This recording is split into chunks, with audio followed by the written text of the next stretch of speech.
Nah, makanya fotografer itu mahal. Belajar dulu baru beli. Loh, ini kamera mainan atau apa? Nah, orang kebanyakan mikir itu.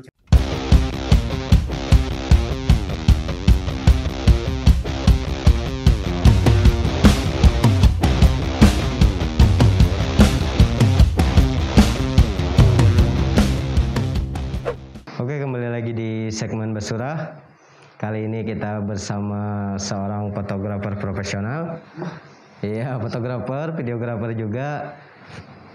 Sarip di Rahayu Production ya. Apa kabar, Bung?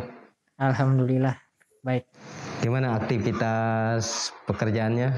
Ya lumayan, tapi menurun lah sejak pandemi ini, lumayan menurun. Tapi ini sudah perlahan-lahan ada kebagian rezeki sedikit. Sangat berpengaruh ya bagi fotografer maupun videografer. Iya, pengaruhnya banyak karena kita kan kerjanya di bidang jasa hiburan. Jadi hiburan ini opsinya ke berapa gitu dari kepentingan utama. Jadi ya pasti terpengaruh lah. Ya, yang saat ini saya menyimak juga di sosmed, lumayan sih kayaknya ya jasa fotonya, karena ini studio baru ya, sudah dihiasi apa direnovasi ya. Ya studio ini sebenarnya kemarin kan belum ada nih. Ini baru kita bikin karena kemarin kebetulan job yang kan foto wedding kan job utama. Nah job utama itu kemarin kebetulan menurun banget, hampir beberapa bulan gitu, nah sampai nggak ada job sama sekali. Apalagi kemarin kan ada larangan untuk wedding. Nah baru di situ kita ada ide nih gimana kalau kita bikin studio aja, jadi kita di rumah kerjanya gitu, jadi foto tetap jalan ya, minimal inilah dulu untuk memenuhi kebutuhan sehari-hari gitu. Nah, ini yang perlu diulik atau diangkat sedikit. Banyak sekali pertanyaan, kenapa sih jasa fotografer itu mahal? Kalau boleh tahu?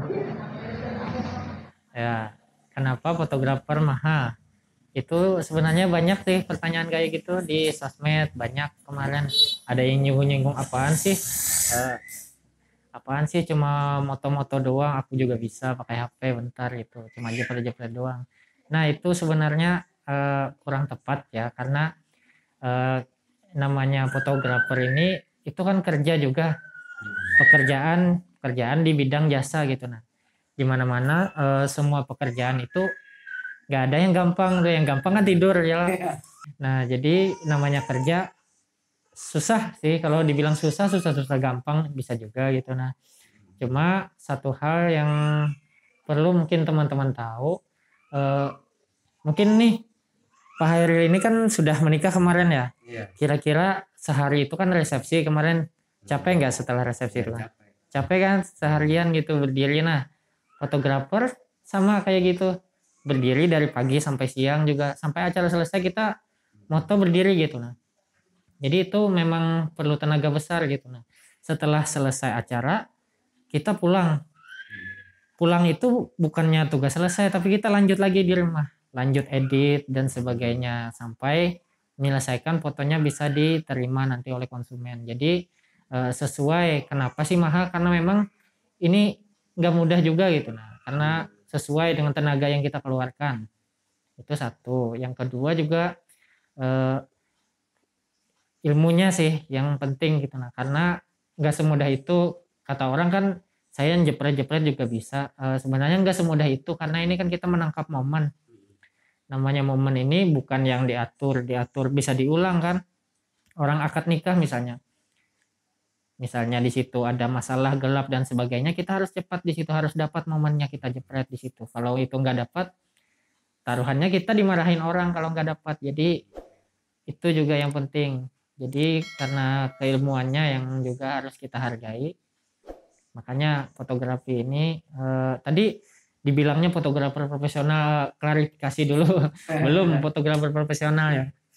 Kalau teman-teman mau nanya, ini kita sama-sama belajar gitu. Nah bukan profesional, sama-sama belajar. Banyak teman-teman yang lain juga yang lebih dulu sama saya. Kalau saya memulai fotografi ini sekitar baru 2 tahun lebih lah, 2 tahun lebih. Cuma kita sambil belajar gitu, sambil terus belajar, coba itu aja. Nah terkait yang mahal tadi, tergantung sih tergantung hasil kita juga gitu. Nah kalau hasil kita dirasa sesuai dengan kemauan orang kan, orang bahagia melihat hasilnya, ya sudah gitu. Nah mungkin makin makin dihargai gitu. Nah makanya fotografer itu mahal gitu Pak. Belum lagi alat-alatnya ya. Ya, nah itu juga yang ketiga nih kan alat. Nah misalnya ini aja nih, kan kamera nih. Kamera ini dalam bentuk alat itu kan kita pakai nih. Ini gak selamanya bagus gitu. Nah, gak selamanya bagus. Pasti sampai jangka tertentu dia ada masalah di sini, masalah di mana, rusak, gambarnya jadi jelek dan sebagainya. Itu salah satu permasalahan juga bagi kita.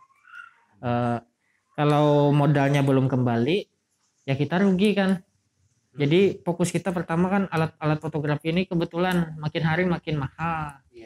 Jadi apa-apa yang berhubungan dengan fotografi itu makin hari makin mahal, makin naik harganya. Jadi kita susah lah kalau fotografi ini ngembalikin modalnya dulu itu susah. Jadi harus hati-hati, perawatannya dijaga, pemakaian alatnya juga harus sesuai dengan ketentuan ya. Itu ada risiko di sana Pak. Kalau boleh tahu, gimana sih ceritanya kok memilih jadi fotografer? Sebelumnya kan kebetulan saya kan kemarin sekolahnya di Ampah ini SD sama SMP, lalu SMK saya jurusan multimedia. Awal mula kan ketertarikan tuh memang ke montir-montir sebenarnya, montir elektro atau merakit komputer dan sebagainya. Cuma karena kebetulan waktu itu multimedia kurikulumnya berubah dan di sana kita banyak belajar visual, tampilan dan sebagainya. Lalu di situ ada mulai rasa tertarik sih dengan yang tampilan visual gini. Cuma itu masih belum tentang foto sih, belum belajar foto. Belajar foto ini pas kuliah. Waktu itu awal mulanya tuh kan musim My Trip My Adventure. Waktu itu kita jalan-jalan kemana-mana, hobi foto-foto. Nah di situ mulai. Tapi belum berani juga beli kamera ini, belum berani juga. Karena saya pernah dikasih tahu dulu sama atasan teman saya pas magang. Dia kan kebetulan magang di studio foto. Kata bosnya itu kebetulan orangnya orang Chinese. Nah jadi dipanggilnya Koko. Beliau bilang gak usah kamu beli kamera DSLR atau mirrorless ini, gak usah beli ini kalau cuma buat foto-foto santai doang, harus buat kerja kata beliau. Kalau kamu beli ini mubazir, kalau cuma buat action aja gitu. Jadi harus buat kerja, harus dibalikin modalnya kata beliau sih gitu. Nah baru dari situ saya kepikiran nih, ngumpulin uang mau beli kamera, tapi masih belum berani juga beli. Hal yang pertama sebelum saya beli, saya belajar dulu. Jadi takutnya nggak bisa. Jadi sebelum saya belajar beli kamera itu saya sudah duluan belajar dulu baru beli. Jadi sebelum beli kamera sudah menguasai yang namanya 3 konsep exposure. Nah itu. Apalagi ini tadi ya masalah alat tadi kan bisa rusak. Karena yang orang tidak tahu kan mungkin pandangan orang perspektifnya antara kamera dengan handphone itu kurang lebih bisa ambil foto, padahal jauh sekali ya sistem kerjanya, mekanismenya seperti apa. Ya itu. Soalnya banyak orang protes kelarangan mahal biaya foto, padahal ini juga ada yang menarik. Saya pernah lihat strap kamera Anda itu. Nah itu bentar saya ambilkan strapnya lah. Nih kelihatan tulisannya. Bisa diterjemahkan sendiri lah. Nah ini bukan maksud apa-apa sih saya nulis ini. Cuma kadang-kadang kita panas juga gitu kan, dibilang sama aja kan kayak foto-foto saya juga bisa gitu, nah cuma foto doang. Jadi di sini saya tekankan bahwa itu beda gitu. Jadi untuk fotografer yang memang benar-benar serius di bidangnya itu beda dengan yang cuma motoin pakai HP. Jadi karena ditanya kan ini artinya kita tidak mengambil foto, artinya kita membuat foto. Nah kalau mau dibilang fotografer beneran harus gitu, jangan cuma ngambil enggak, tapi kita buat momennya, kita buat gimana sih supaya hasil kita itu ada ceritanya. Jadi satu foto itu ada maksudnya gitu. Ya karena saya juga sering, karena saya sambil moto juga, sama aja kayak foto pakai HP kan orang referensinya atau ketika ngelihat hasilnya cuman pakai handphone ya, padahal ketika dibuka pakai layar yang lebih besar itu kalau pakai handphone pecah-pecah ya. Iya. Biasanya kan orang setelah foto nggak minta dicetak, biasanya orang hanya bisa digunakan untuk diupload di sosmed. Apakah itu juga berpengaruh dengan penghasilan atau seperti apa? Ya untuk saat ini kebetulan kan penghasilan utama itu kan dari yang sudah dicetak, karena dicetak itu artinya diabadikan. Nah, konsep utamanya dari foto itu ya sebenarnya dicetak sih. Tapi kalau kebetulan kan sesuai tujuan, orang kan pengennya dipoto sesuai tujuan. Mungkin tujuan utamanya supaya eksis di sosmed aja. Pengen nyimpan misalnya ngupload di Facebook aja, nanti disimpan bisa dilihat lagi. Sah-sah aja gitu. Itu bagian dari perkembangan zaman kalau menurut saya tuh. Jadi apakah itu mempengaruhi penghasilan saya? Iya sih sebenarnya. Iya mempengaruhi sedikit gitu, nah menurun dari yang cetak. Tapi nggak apa-apa sih selama itu halal dan nggak apa-apa, terus aja dikerjakan aja. Kita tetap maksimal aja, mau itu dicetak atau enggak kita tetap ambilin maksimal aja. Selain itu juga ini yang sangat mungkin nggak hanya Anda sebagai pelaku usaha fotografer bidang foto, saya juga pernah mengalami mengenai harga teman ini. Gimana menurut Anda? Kita kawan nih kok kurang lagi. Nah, saya juga mengalami dan saya juga pernah mempraktekkan. Ya, harga teman ya. Kadang-kadang kita itu perlu sih menempatkan posisi nggak enak itu ada tempatnya sih. Kadang-kadang ada waktunya kita harus mikir, oh aku juga perlu gitu. Aku juga perlu uang dari sini. Ini pekerjaan aku. Jadi aku satu kali atau berapa kali acuh tak acuh itu nggak apa-apa sebenarnya. Kalau menurutku itu nggak apa-apa. Jadi biar aja gitu, nah ditempatkan pada tempatnya aja. Cuma aku biasanya kalau harga teman nggak ada ngurangin harga biasanya. Kalau aku lah jujur aku kadang ngurangi harga, tapi aku mungkin di apa di hasil mungkin ku lebihkan. Misalnya dalam video biasanya orang kan 1 jam, kalau teman mungkin ku lebihkan 1 jam 10 atau 20 menit itu ku kasih gitu. Cuma kalau harga kita sesuai aja gitu. Nah sesuai kenapa harus disesuaikan, karena kita sesuai dengan modal tadi, kita harus kembalikan ini, harus kembali balik modal dulu. Kalau enggak rugi, tutup kan usahanya, sayang kalau tutup. Nah gitu. Dengar-dengar ada kendala di lapangan. Kalau boleh tahu? Yang jadi kendala saat ini mungkin masalah tim. Jadi kita perlu tim yang memang benar-benar bisa mau belajar sih yang penting gitu. Nah mungkin kalau Pak Hairil ini ada punya murid yang bisa kan, yang berminat atau memang berbakat, nggak harus berbakat sih, yang intinya mau belajar lah, mungkin bisa nanti kontak-kontak saya gitu, kita sambil belajar. Jadi kalau ada yang mau berminat ya, kalau mau gabung boleh nanti. Boleh. Nanti akun sosmednya saya taruh ya di deskripsi. Ya silakan. Nah ini kan juga masalah pekerjaan di lapangan. Secara teori mungkin masalah teknik penguasaan kamera antara kita di studio dengan di lapangan ada nggak bedanya?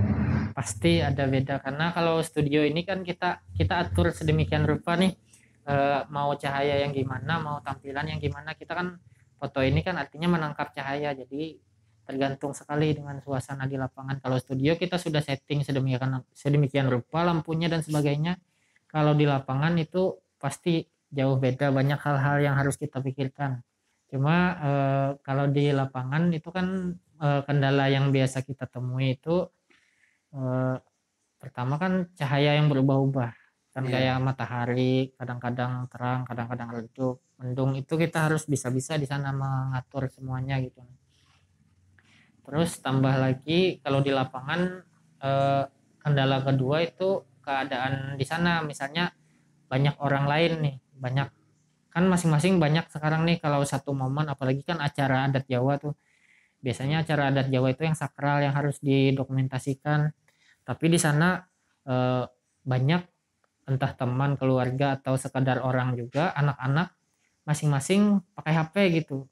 Nah, masing-masing pakai HP ingin ingin moto juga gitu. Nah, kan kita orang yang dibayar buat mendokumentasikan itu oleh pengantin. Kan kasihan kalau misalnya kita nih nggak dapat foto mereka sakral itu nggak dapat cuma gara-gara ketutup dihalangi oleh yang lain atau terganggu nanti fotonya tiba-tiba moto kan sakral ada anaknya nangis sujud sama orang tuanya, di sini ada orang nenteng HP gitu, nenteng HP. Nah itu kan salah satu kendala juga, tapi kita nggak bisa nyalakan itu kenapa, karena itu adalah bagian dari momen. Jadi dalam acara pernikahan itu momen itu nggak cuma pengantin berdua ya, ada momen dengan orang tuanya, ada momen dengan temannya, ada momen dengan orang lain dan sebagainya gitu. Jadi kita tugas kita di situ. Nah makanya tadi kenapa mahal tadi salah satunya di situ, susahnya tugas kita yang tetap harus dapat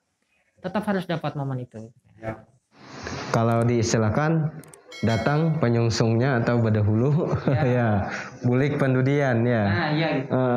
Karena kita sebelum acara dimulai kan perlu setting alat. Ya. Nah persiapan juga salah satu hal yang penting. Jadi dengan adanya persiapan itu kadang-kadang itu sangat membantu apabila di lapangan terjadi hal-hal yang tidak diinginkan. Biasanya sih yang agak jadi masalah itu banyak yang menghubungi tiba-tiba. Misalnya udah jam 10 nih, ada yang menghubungi, Mas jam 11 bisa nggak fotoin? Ini ada acara tiba-tiba, misalnya ada acara mau penamatan Al-Quran atau apa tiba-tiba gitu. Nah itu kan agak susah kita menyiapkannya. Jadi persiapan itu sebenarnya perlu waktu lama karena kita harus mikir alat apa yang perlu kita pakai nantinya, kita ini untuk acara di mana, itu perlu waktu sebenarnya menyiapkan itu. Cuma kalau persiapan sudah selesai, yang lainnya mungkin nanti agak terbantu dengan adanya persiapan gitu.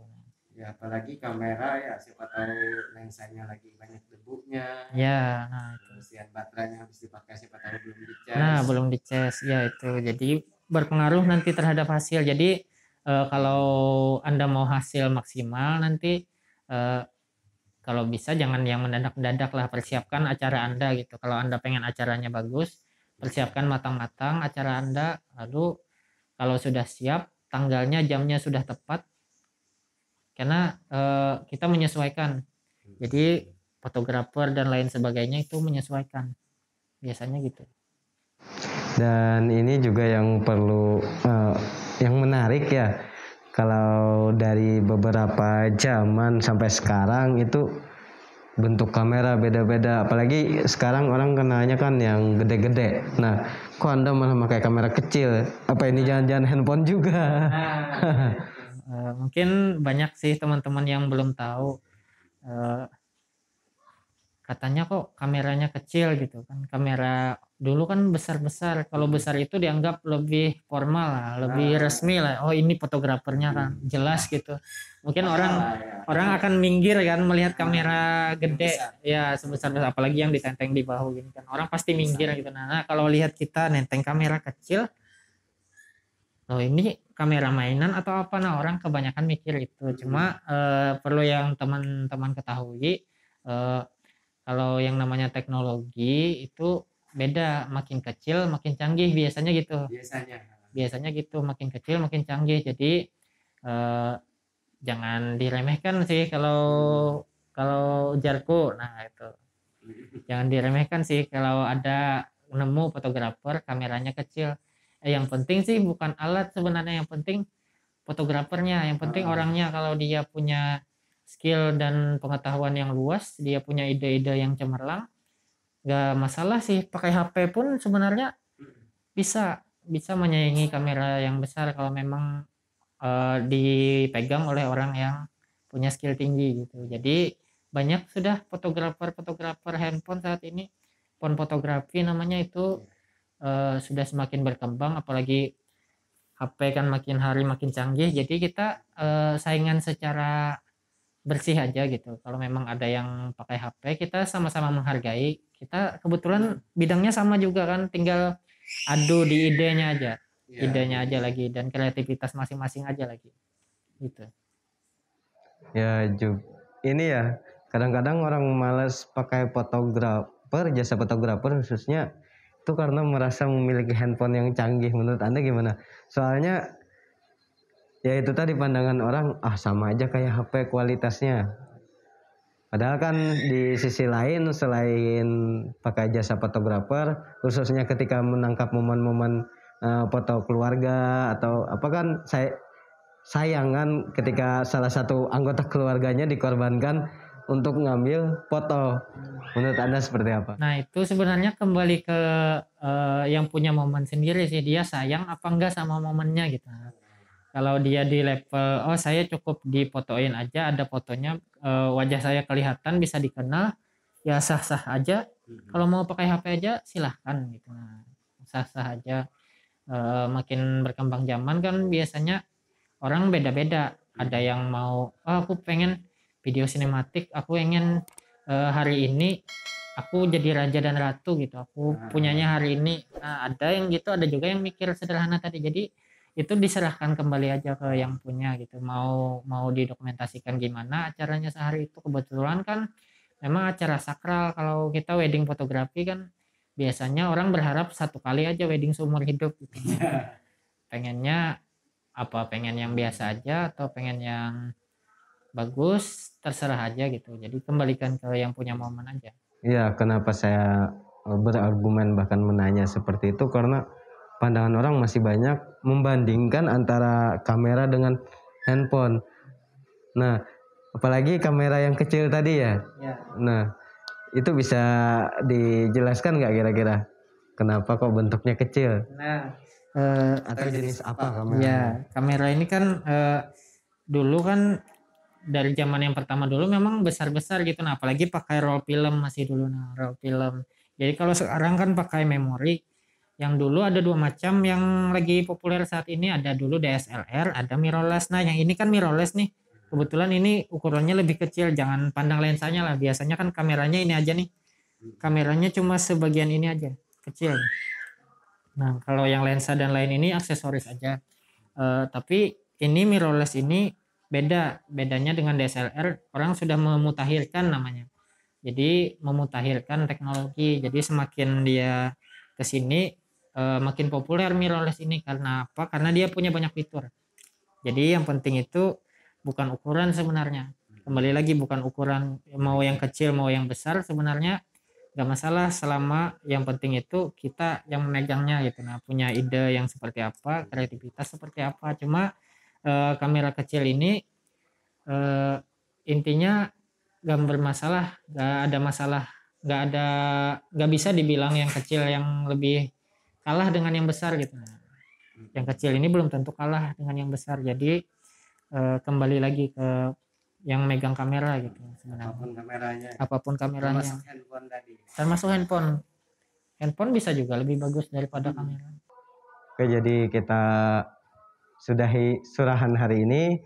Dan bagi adik-adik atau teman-teman bahkan yang mau bergabung dengan Bang Sarip Rahayu Production, siapa tahu mau menimba ilmu, belajar tentang fotografi maupun videografi ya. Iya, kita bagi-bagi ilmu. Ya, bisa aja join nanti. Kebetulan kekurangan kru juga. Iya. Iya. Sama aku mau ucapkan terima kasih pada Pak Hairil nih udah mau mengundang saya ke podcastnya gitu. Nah, terima kasih banyak gitu. Nah, sudah diundang. Kita jangan ditulis fotografer profesional nih pesannya. Nanti di bawah nih tulisannya fotografer profesional. Jangan tulis aja tukang foto. Nah, tukang foto aja. Ya, karena sering di lapangan itu tukang foto bukan foto. Belum pantas lah disebut fotografer kan, karena kalau fotografer tadi kan dia memang benar-benar murni membuat fotonya itu gitu. Nah, punya cerita dan kita sama-sama belajar gitu. Ya, tapi setidaknya punya jam terbang yang tinggi ya. Tinggi enggak juga sih, cuma itu sambil belajar. Jadi kebetulan saya orangnya suka gitu. Nah, karena suka ini jadi terus aja jalan gitu. Ya, makasih Pak. Ya, jadi saya juga berterima kasih karena sudah bersedia dikunjungi ke studionya langsung. Dan jangan lupa di-share ke teman-teman kalian, siapa tahu bermanfaat atau ada yang minat. Jangan lupa like. Ya, like, subscribe. Ya. Komen lah kalau ada masukan-masukan buat saya pribadi atau mungkin mau memuji ketampanan Pak Hairil ini bisa silahkan komen para gadis. Jadi ini tadi ya kritikan buat fotografer juga sangat berguna. Iya, sangat berguna. Kita dibangun dengan kritik, jadi nggak masalah. Kita bukan DPR, jadi bisa aja dikritik. Oh, dalam sekali ini kata saya. Ya udah kita tutup Basurah Palus Live.